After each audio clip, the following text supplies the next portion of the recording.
let me put it down. Now let's talk with Pastor Labi. So how has it been? Putting this all together and organizing this for the church. It's been good, and we thank God for the leadership of GBC Birmingham, the passion, the love, and the commitment. Amen. So it's been good. It's been straightforward, and everybody has been able to contribute, chip in here and there. It has been good. But when you have committed people, the work looks so easy. So we thank God for those committed hands. Fantastic. And for my wife as well. God bless her. And today we had this lecture on the real importance of Christmas. I mean, how do you see that? I think it's something every Christian needs to listen to. If you go on Pastor Vanjo's YouTube channel, you can find a series there. I'm going to watch it myself. Well, I started last year, but I'm going to watch it because there's some myth about Christmas that we just need to understand.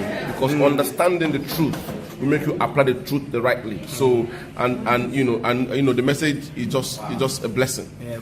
So yeah. And really, the heart of what we said today is that Christmas is not about the day. It's not about the day. It's about what God is doing on that day, and we need to break into that. If we don't understand His heart, we will misunderstand it. Absolutely. And Pastor Vanjo said some things that I've held on to those things. People ask me, "Oh, why are you celebrating Christmas?"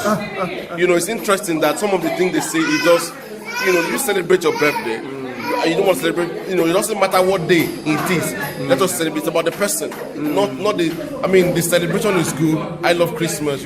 Growing up, Christmas for me was just getting gifts. But now it's about someone. Amen. It's about a life that came to die for you and I. Amen. So yeah. So please go out there, enjoy it, but celebrate Jesus. That's right. It's the reason for the season. And more than that, you need to give your life to Him. You need to right. know Him as Lord. That's right. And when you know Him as Lord, He will give you a new heart. You will be born again. Amen. And then He will take you home as a son, as a daughter. That's right. And then we'll start growing into Him in all things. That's God bless right. you. Amen. God bless you, sir. Praise God bless the you. Lord. Message. Thank you.